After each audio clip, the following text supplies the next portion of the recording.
Assalamualaikum warahmatullahi wabarakatuh. Alhamdulillah bini'matihi tatimmus salihat. Ashhadu an la ilaha illallah wahdahu la syarika lah. Wa ashhadu anna Muhammadan abduhu wa rasuluh. Allahumma salli wa sallim ala nabiyyina Muhammad wa ala alihi wa sahbihi ajma'in, amma ba'd. Kaum muslimin wal muslimat, jamaah maghrib yang dirahmati Allah subhanahu wa ta'ala, insyaallah pada kesempatan yang mulia ini kita akan kembali membaca dan mengkaji sifat-sifat kepribadian perangai Rasulullah sallallahu alaihi wasallam yang dihimpun berdasarkan hadis-hadis, riwayat-riwayat dari para sahabat Nabi ridwanullah alaihim ajma'in, dihimpun dalam sebuah karya yang bernama Asy-Syama'il Al-Muhammadiyah, sifat, perilaku, akhlak, kepribadian baginda Nabi sallallahu alaihi wasallam, yang ditulis oleh Al-Imam Abu Isa At-Tirmidzi rahimahullah. Kemudian kitab tersebut diberikan penjelasan dan uraian oleh yang mulia Fadilatul Syekh Dr. Abdul Razak Ibn Abdul Muhsin Abbad rahimahullah.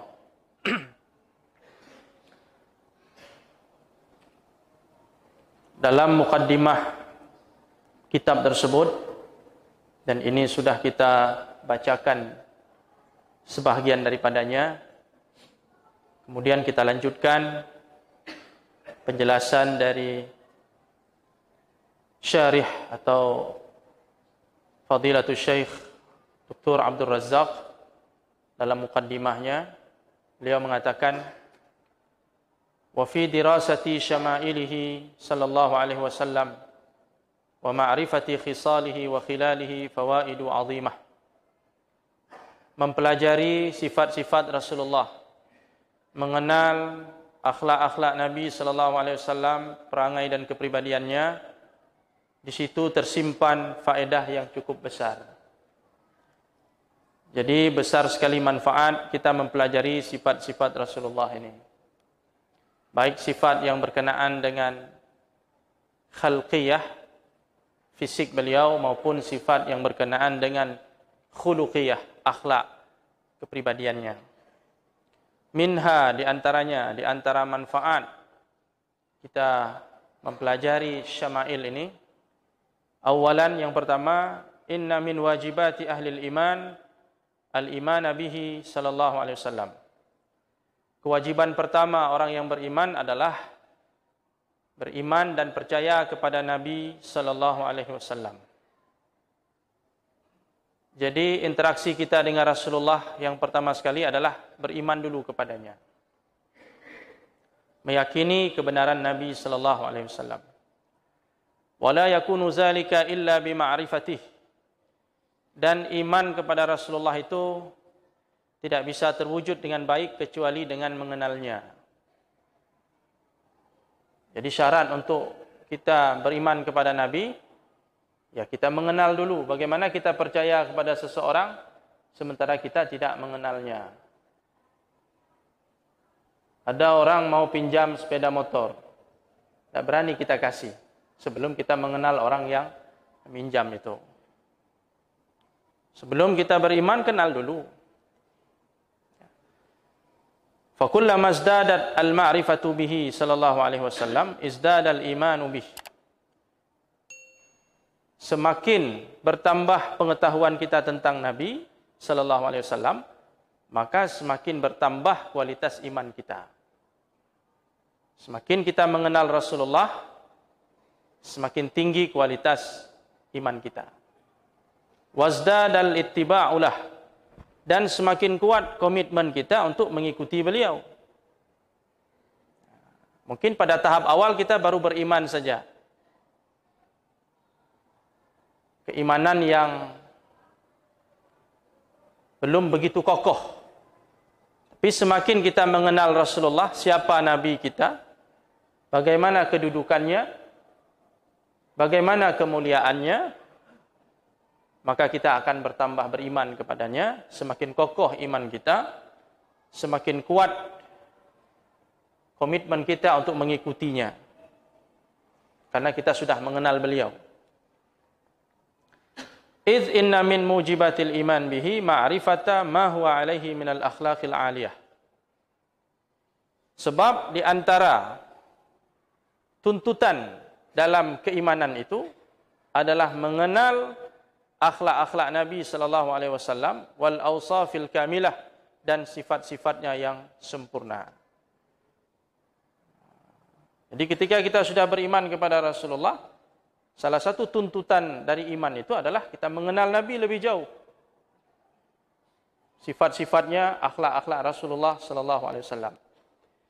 Fa inna man 'arafahu haqqal ma'rifah lam yartab fi sidqihi. Sesungguhnya orang yang mengenal Nabi dengan sebenar-benarnya, sungguh dia tidak akan ragu untuk membenarkan Rasulullah. Tidak ada celah untuk meragukan kebenaran Nabi sallallahu alaihi wasallam. Kalau kita sudah betul-betul mengenal Rasulullah. Jadi tidak akan ada orang yang bisa membuat kita ragu, membuat kita goyang. Karena orang kafir, musuh-musuh Islam ini berusaha untuk memasukkan keraguan-keraguan itu ke dalam hati umat Islam.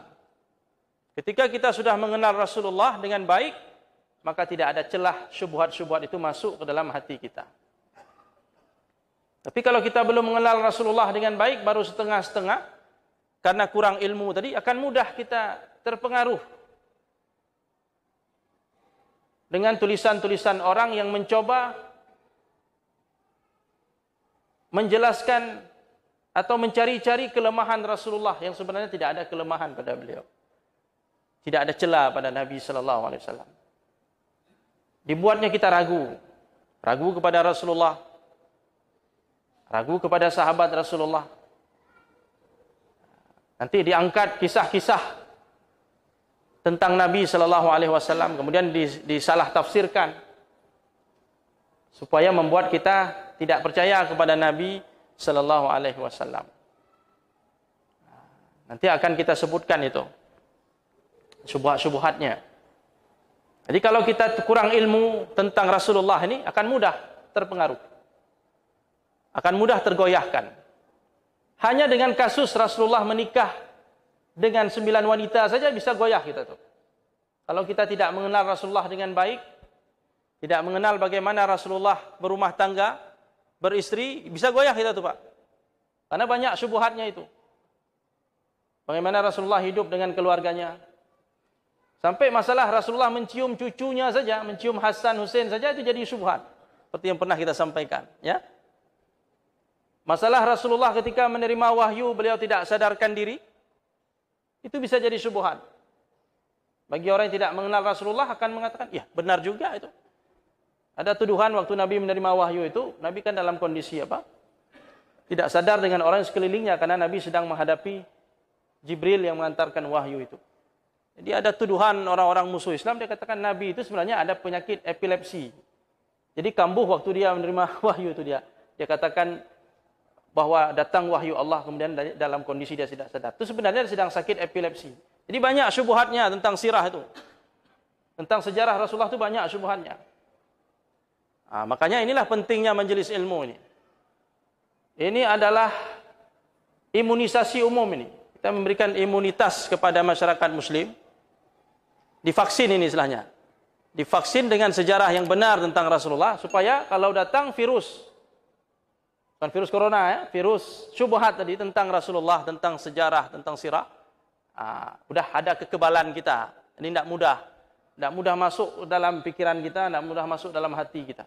Karena virus ini bertelur, dia bersarang di pikiran. Jadi kalau tidak ada daya tahan, tidak bisa. Ini daya tahan imannya. Iman kita baru kuat kalau divaksin dengan ilmu yang benar. Ilmu tentang apa? Tentang Rasulullah sallallahu alaihi wasallam, tentang sahabatnya. Inilah kajian kita malam Jumat ini, sirah. Jadi tidak mudah kita goyang. Makanya kata Syekh tadi, rahimahullah, hafizahullah, beliau mengatakan, fa inna man arafahu haqqal ma'rifah lam yartab fi sidqih. Sesungguhnya siapa yang mengenal Nabi dengan sebenar-benarnya tidak akan pernah ragu untuk membenarkan Rasulullah. Tidak ada celah untuk ragu. Wa sidqi ma jaa'a bihi minal kitabi wa sunnah. Dan dia tidak akan ragu untuk meyakini apa yang dibawa oleh Nabi sallallahu alaihi wasallam berupa Al-Qur'an maupun sunnah. Wa dinil haq, dan agama yang benar. Jadi kalau kita sudah yakin dengan Rasulullah sebenar-benar keyakinan, maka kita akan yakin dengan Quran, kita yakin dengan sunnahnya, dengan hadis-hadisnya, dengan agama ini. Idh inna awsafahul hamidah wa syama'ilahul jamilah wa aqwalahul sadiqah an-nafi'ah wa af'alahul rasyidah akbaru da'in lil imani bih. Sebab sesungguhnya sifat-sifat Nabi yang mulia, akhlaknya yang indah, ucapannya yang jujur dan bermanfaat. Jadi ucapan Rasulullah itu tidak hanya jujur saja, tapi bermanfaat. Dan perbuatannya yang bijaksana, akbaru da'in lil imani bih. Ini merupakan faktor terbesar yang menyebabkan orang itu beriman kepada Nabi sallallahu alaihi wasallam.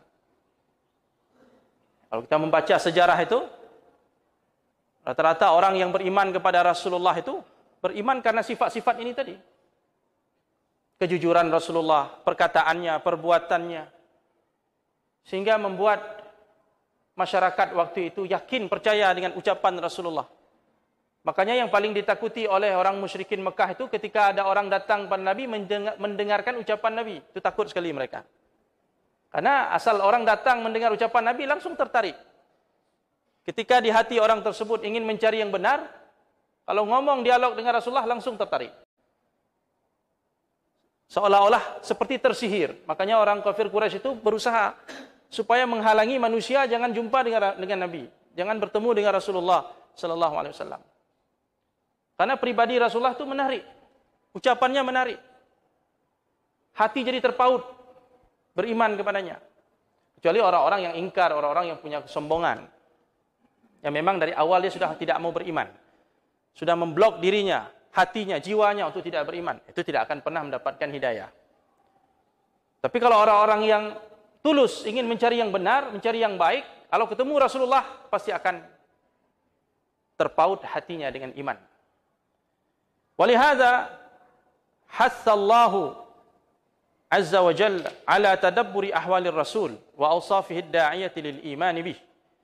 Oleh karenanya Allah Subhanahu wa taala mengajak, mendorong kepada kita semua untuk mentadaburi ahwal Rasulullah, kondisi Rasulullah sallallahu alaihi wasallam. Kita disuruh mentadaburi diri Rasulullah, kepribadian Rasulullah. Jadi bukan sekedar mentadaburi langit, bumi, siang, malam, tapi ada satu makhluk Allah yang paling utama untuk kita tadaburi adalah diri Rasulullah sallallahu alaihi wasallam. Jadi pada pribadi Rasulullah itu ada tanda-tanda kebesaran Allah. Kalau kita mau melihat kehebatan Allah, lihatlah pada diri Rasulullah sallallahu alaihi wasallam. Maka Rasulullah itu menjadi objek tadabbur. Kita bukan disuruh tadabbur alam saja, tadabbur Nabi juga, suruh tadabbur. Itu disebut dalam surah Saba ayat 46. Allah Subhanahu wa taala berfirman, A'udzu billahi minasyaitonir rajim. Qul innama a'idzukum biwahidah.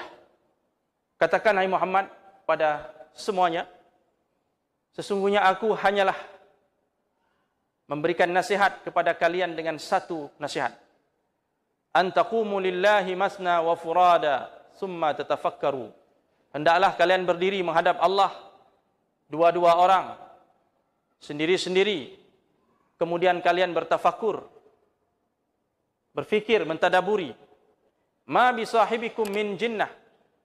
Sahabat kalian ini, yaitu Muhammad sallallahu alaihi wasallam, tidak ada pada dirinya penyakit gila sedikit pun. Jadi ketika orang menuduh Nabi itu gila, Nabi penyihir, Nabi orang yang suka memecah belah dan sebagainya. Tidak ada sifat-sifat tercela itu pada diri Nabi. Ma bisahibikum min jinnah. Tidak ada sedikit pun penyakit gila pada sahabat kalian itu, pada Nabi kalian itu, pada Nabi Muhammad sallallahu alaihi wasallam. Maka disuruh tadabburi, lihat, perhatikan dari sejak dia lahir sampai dia dewasa, sampai dia menyatakan diri sebagai seorang rasul. Coba perhatikan. Apa mungkin orang yang seperti itu berbohong, mendakwakan dirinya sebagai nabi padahal dia bukan seorang nabi? Tidak mungkin. Coba ditadabburi. In huwa illa nazirul lakum. Muhammad itu tidak lain melainkan seorang pemberi peringatan bagi kalian, baina yaday azabin syadid, peringatan terhadap datangnya azab yang sangat keras. Rasulullah memberikan peringatan, jika orang tidak beriman ini akan mendapatkan azab dari Allah Subhanahu wa taala. Jadi melalui ayat ini kita disuruh untuk mentadabburi Rasulullah sallallahu alaihi wasallam. Maka kajian ini salah satu bentuk tadabbur kita tentang Nabi sallallahu alaihi wasallam.